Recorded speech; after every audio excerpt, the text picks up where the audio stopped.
Deuxième partie de l'Africa Newsroom. Je suis toujours avec Guy Mafimba, gestionnaire de systèmes informatiques. Erwin Maïzo, analyste politique et cabinet Fofana également, analyste politique. Merci à tous les trois d'être restés sur ce plateau. Nous parlions donc d'Abdelkader Ben Salah, nommé président par intérim en Algérie. Juste avant la pause, Guy Mafimba, cabinet Fofana, disait que effectivement, l'armée est en position de force, mais la rue n'a pas encore dit son dernier mot et peut encore exercer une certaine pression sur le régime.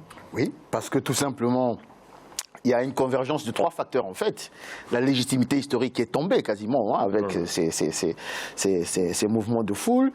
La crise sociale qui est là, parce que les populations, 60% à peu près, qui pensent qu'un pays pétrolier, un pays gazier ne peut pas continuer à vivre dans ces conditions. Ils ont les smartphones, ils voient ce qui se passe ailleurs, ils veulent effectivement, et ce qui c'est intéressant, parce que contrairement à ce qu'on a vu à travers les analyses ici, ils n'ont pas demandé de quitter le pays. Ils ont dit, nous voulons rester chez nous pour construire notre pays, ce qui est intéressant. Deuxième facteur. Et le troisième facteur, le contexte international. C'est là où je veux vraiment, je tiens absolument à dire que il y a plusieurs dirigeants en Afrique, au Maghreb comme au sud du Sahara, qui n'ont pas compris que nous sommes dans un autre monde. L'alternance démocratique, ça devient une exigence. C'est quasiment un acquis que personne ne peut lâcher. Raison pour laquelle ces jeunes ne vont pas lâcher. Les populations ne vont pas lâcher. Et donc, comme je disais tout à l'heure, je pense les deux cas de figure sont là. Ou c'est un officier progressiste qui sortira du lot pour dire on met tout le monde d'accord et puis on va aux élections après une transition, ou c'est la rue qui va pousser tout le monde dehors avec la complicité de l'armée, comme on le voit actuellement au Soudan et comme on le verra en Afrique subsaharienne de plus en plus.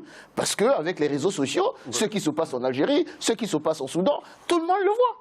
Et donc, ça doit être une prise de conscience d'un certain nombre de dirigeants africains pour comprendre que l'alternance démocratique est devenue un acquis, une exigence fondamentale d'une génération des Africains. Et puis, il y a quelque chose à préciser de très important. Il y a une espèce de guerre de génération. Il y a la vieille génération qui a été en contact avec la guerre d'indépendance et la nouvelle génération qui n'a pas de complexe, qui n'a jamais été en contact avec cette guerre et qui veut vraiment que les choses changent. Et cette génération, lorsqu'on regarde les images, on voit toujours les jeunes devant, mais les parents derrière en train d'accompagner, en train d'encourager.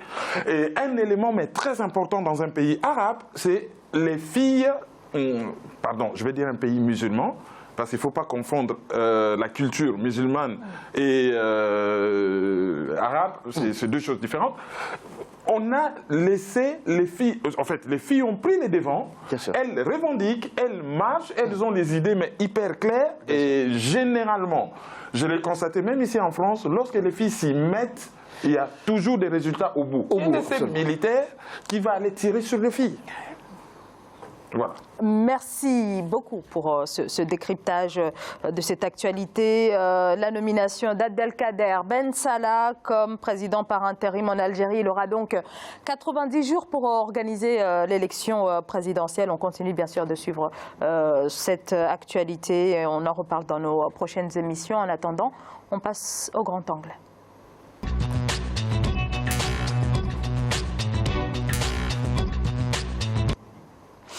Au Cameroun, l'État souhaite réduire l'importation de certains produits. Sont principalement concernés les produits de première nécessité, notamment les produits laitiers, le poisson ou encore le riz. Le riz, principal produit alimentaire qui creuse la balance commerciale du Cameroun. Pour atteindre cet objectif, eh bien, le gouvernement veut accélérer la politique d'industrialisation. Les précisions dans ce reportage de Viviane Baoken.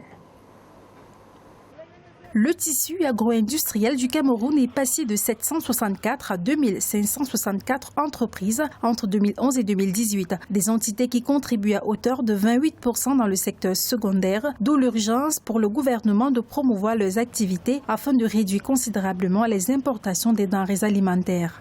Il faut permettre au secteur privé, qui est cet acteur ô combien important pour la création des emplois, de pouvoir jouer pleinement son rôle dans la croissance économique et bien entendu une croissance inclusive qui permettrait de redistribuer ses fruits à travers des millions, j'allais dire, des millions d'emplois qui, naturellement, finirait par améliorer la qualité de vie des Camerounais.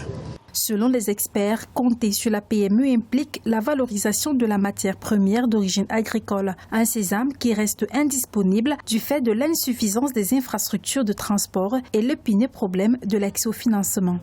Chez nous, ça ne marche pas parce que on connaît les problèmes de toutes les PME dans le monde. Les PME dans le monde ont les mêmes problèmes. Lorsqu'on vous dit, par exemple, au Cameroun, on vous dit que les PME n'ont pas de garantie, mais il n'existe pas de pays dans le monde où les PME ont des garanties. Les autres pays ont tout simplement mis en place des mécanismes de mutualisation des garanties ou des fonds de garantie qui permettent donc d'accompagner les bailleurs de fonds qui financent directement les entreprises. Chez nous, ça n'existe pas. Pour joindre la parole aux actes, le Premier ministre a instruit l'actualisation du plan directeur d'industrialisation et l'accélération de la mise en œuvre des mesures susceptibles de garantir aux PME une grande implication dans le processus de création d'une chaîne de valeur des produits locaux. Et dans cet objectif, le gouvernement veut donc impliquer les PME. Le gouvernement parle d'un plan directeur d'industrialisation. Là, on rappelle quand même que le Cameroun, en 2018, a connu une hausse de plus de 10%, 11% pour être exact, des importations donc, au cours de l'année 2018. Est-ce que cette initiative du gouvernement n'est pas quelque peu insuffisante compte tenu du défi ?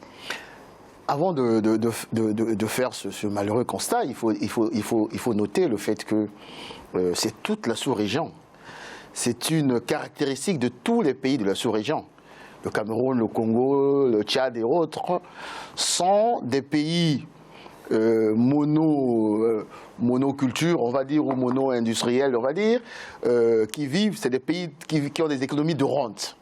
Et c'est quasiment une tragédie, 50 ans après, qu'on revienne encore sur des schémas directeurs pour. Parce que, pour moi, c'est un éternel recommencement. Et avant de rentrer même dans le détail même de ces mesures, je dirais qu'il y a un problème de leadership qui se pose, madame. Voyez-vous, comment pouvez-vous expliquer que dans une sous-région, avec, nous avons un climat, on va dire, très favorable, nous avons des terres arables, nous avons une communauté économique qui devrait mettre en place des orientations programmatiques pour, on est encore dépendant en termes agricoles de l'extérieur. On importe tout ce que nous consommons. Il y a un gros souci. Ce qui fait que, avant même de rentrer dans les détails de ces mesures, je pars du principe que le problème, ce n'est pas les mesures, le problème, ce n'est pas le contenu des mesures. Le problème, c'est un problème de leadership. Qu'est-ce que nous avons comme vision dans cette sous-région, les dirigeants de cette sous-région? Et je pars du principe que c'est un échec total de cette sous-région. C'est le ventre mou du continent. Et ce qui se passe aujourd'hui en Algérie, on va se retrouver dans la même situation dans quasiment tous les pays de la sous-région. Parce que c'est les mêmes problèmes qui se posent depuis pratiquement 20 ans, 30 ans. C'est un problème de leadership. Kerwin Maïzo? Je faillis répéter mot à mot ce qu'il vient de dire, parce que 59 ans après les indépendances, la partie de l'Afrique la plus riche, en tout, matières premières, sol, sous-sol, pluviométrie, tout ce que vous voulez. Même sans agriculture, la forêt, le bassin du fleuve Congo, qui va jusqu'au Cameroun, peut tout donner à la population. Au Cameroun, c'est un pays côtier. Et le golfe de Guinée est poissonneux. Donc, le Cameroun ne peut pas importer quoi que ce soit. Et ensuite, si on avait réellement intégré cette région, on allait être complémentaires. Par exemple, le Tchad allait fournir la viande, la RDC allait fournir du poisson, la Guinée équatoriale allait fournir du riz, les Gabons allaient fournir je ne sais quoi, du manioc.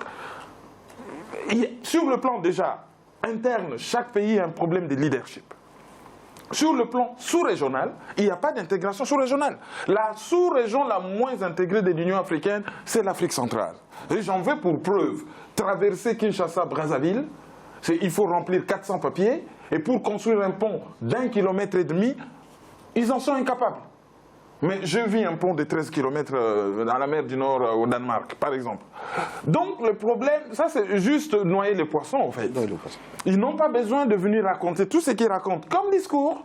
Il faut juste mettre en place des mécanismes qui libèrent les énergies pour qu'enfin, qu'on ne puisse plus importer quoi que ce soit, sauf des produits complémentaires. Je dis par exemple, le Tchad est un grand producteur de viande. On peut importer par exemple de la viande du Tchad. Ça se justifie parce que le Tchad peut produire de la viande moins chère que le Cameroun par exemple, que de dire que bon, on va aider les PME. S'il faut aider les PME, ça fait quand même 60 ans que tous ces pays sont indépendants. Cabinet Fofana. Il faut d'abord préciser que cette importation dont il est question, c'est même pas de l'importation dans le cadre de la sous-région. De la Chine. Ça vient de la Chine, ça vient oui, alors on parle de riz, on parle des produits laitiers, on parle de poissons. C'est des surgelés et ça fait très mal pour quand même une sous-région aussi riche comme la CEMAC et tout. Mais moi je pense que les dirigeants du Cameroun sont en train de juste surfer sur une nouveauté qui est cette question des PME, des start-up et autres. Je crois qu'aujourd'hui, pratiquement dans tous les pays africains, on nous parle d'assistance à la création d'entreprises vertes, des jeunes et tout.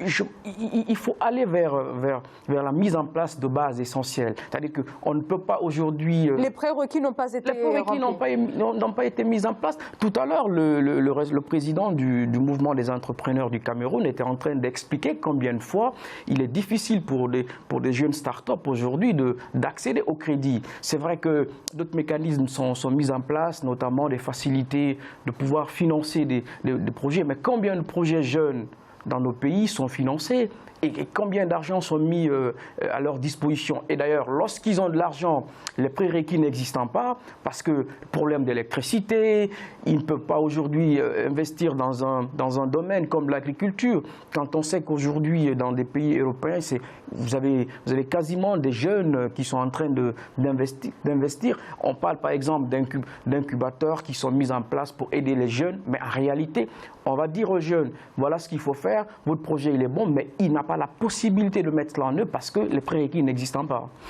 Et puis il y a encore quelque chose de grave qu'on doit souligner. Dans tous ces pays de l'Afrique centrale, généralement, la nourriture pourrit dans les villages. Il suffit juste de construire les routes. Là, on n'a pas besoin de PME, c'est à l'État. Pour ramener les produits agricoles vers les centres de consommation. Ce que nous disons sur le Cameroun concerne les Congo-Brazza, concerne les Gabon, concerne la RDC. En RDC, il y a des gens qui vous disent, ben voilà, on a produit, mais ça pourrit. Mais à ce titre, il y a une belle formule du président Lissouba, l'ancien président du Congo-Brazzaville, qui disait au Congo, les poissons meurent de vieillesse. Les poissons meurent de vieillesse, et c'est la vérité. Chez moi, là-bas, du Lalicola, tout au nord, les poissons meurent de vieillesse, parce qu'on ne sait pas comment les pêcher, parce qu'on ne sait pas comment les manger, ça meurt de vieillesse. Mais les lacs le plus poissonnés du monde, les lacs Tanganyika, là, réellement, voilà, les poissons meurent de vieillesse, voilà, réellement. Voilà. Et au Congo, on mange des poissons chinchard importés. Et il y a une mafia mais terrible dans cette histoire d'importation. À l'époque de la Deuxième République, il y avait une société qu'on appelait Orgaman qui avait le monopole. Là, j'entends que c'est la société Congo Futur. Ce que nous disons, par exemple, du Cameroun, c'est valable pour la RDC, valable pour les Gabon. Exactement. Il suffit que l'État s'y mette. C'est un problème de leadership. Construire des routes, des chemins de fer, ramener des wagons frigorifiés, des bateaux frigorifiés, pêcher la péninsule, à côté de la péninsule de Bakassi. Mais c'est une des régions parmi les plus poissonneuses du golfe de Guinée. Donc on ne peut pas manquer du poisson à Douala ou à Yaoundé. Pourquoi il n'y en a pas? Pourquoi on doit importer du poisson, par exemple? Voilà. Mais je pense que madame a parlé tout à l'heure de prérequis. Toutes ces questions dernièrement, et ils sont souvent nos États dans le snobisme. Dernièrement, j'ai suivi un reportage au Congo-Brazzaville où une délégation est partie de Paris pour aller installer la couverture maladie universelle. Vous voyez un peu, excusez-moi le terme, une espèce de folie. Il y a une espèce de snobisme comme ça. Pour noyer le poisson, quand les gens sont en difficulté, on balance dans les médias des termes assez intellectuels, assez savants. Ouais, les PME, il faut les inventer. Non, vous avez parlé tout à l'heure, madame, de prérequis. Les prérequis, c'est quoi? Un leadership. Un leadership, on va dire, qui sort d'un consensus. Or, que nos États souffrent déjà du fait que nos leaders n'ont pas la légitimité pour imposer un certain nombre de choses. Le deuxième prérequis, je sors là d'une journée, toute une journée à l'IFRI. C'est un think tank qui réfléchit 10 ans, 15 ans, 20 ans sur ce sera la France, l'Europe et autres. Mais dans nos pays, ça fait 50 ans, 60 ans d'indépendance. Donc c'est aujourd'hui que nous allons réfléchir comment nous pouvons industrialiser. C'est ça les prérequis. Donc un leadership, c'est-à-dire des politiques qui soient des politiques véritablement légitimes parce qu'ils sont issus des élections et autres. Et une fois que vous mettez en place des mécanismes qui réfléchissent, vous mettez en place un exécutif. Ce n'est pas le cas chez nous. Donc, tout le problème est là, madame. On peut monter, descendre, on peut amener les mots savants qu'on veut. Ça, c'est pour noyer le poisson. Et c'est regrettable pour toute cette sous-région qui va aller de plus en plus de mal en pire. Eh bien, merci beaucoup à tous les trois pour vos explications. On marque une courte pause et on se retrouve dans quelques secondes. À tout de suite.